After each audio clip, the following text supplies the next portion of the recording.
আলাইকুম, সবাই কেমন আছেন? আশা করি সবাই ভালো আছেন। এই দিকে দেখেন আজকে একটু বড় লোকি আইটেম রান্না করছি। এই যে এখানে রোস্ট রান্না করছি। রোস্টের সাইজগুলো কিন্তু ছোট, বেশি বড় না। এই দিকে কিন্তু গরুর মাংস, সাথে কিন্তু আলু দিছি, আলু বেশিও না, 3টা আলু দিছি।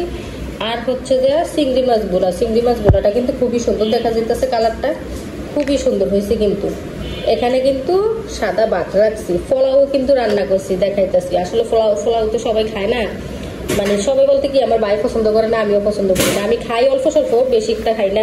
তার জন্য কিন্তু ভাতও রান্না করছি পাশাপাশি। এই দিকে আমার রান্নাগুলো কেমন হয়েছে অবশ্যই বলবেন। এখান থেকে কোন রেসিপিটা দেখতেছেন তাও বলবেন, আমি কিন্তু দেখানোর চেষ্টা করব। সবগুলো অবশ্যই সুন্দর হয়েছে। পোলাওটা কিন্তু চুলের উপরে এখনো আছে।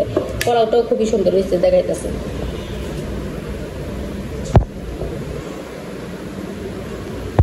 এই দিকে দেখেন আমার পোলাও, এই উপর দিয়ে এগুলো দেওয়াতে কিন্তু খুবই সুন্দর দেখা যাচ্ছে, মানে পেঁয়াজ ভাজাটা আর কি। পেঁয়াজ ভাজা উপর দিয়ে দিলে কিন্তু মানে দেখতে আর কি সুন্দর দেখা যায়। আর পোলাওটা কিন্তু খুবই জর্জরে হয়েছে, খুবই সুন্দর হয়েছে। এই যে এখন ঢাকনাটা একটু সরিয়ে রাখছি, কারণ ঢাকনা দিয়ে রাখলে হইব কি, মানে হয়েছে যে একবারে গালা গালা আবার হয়ে যায়, আস্তে আস্তে নরম হয়ে যায়। সেজন্য এখন ঢাকনাটা সরিয়ে রাখছি। এখন গরম তো, মাত্র চুলাটা বন্ধ করছি, তারপরে একটু ঠান্ডা হইলে ঢাকনাটা আবার দিয়ে রাখবো। তো কেমন হয়েছে আজকের রান্না বাড়া সবাই অবশ্যই বলবেন। আজকের ভিডিওটা কিন্তু খুবই ছোট করছি। সবাই ভালো থাকবেন, সুস্থ থাকবেন, আল্লাহ হাফেজ।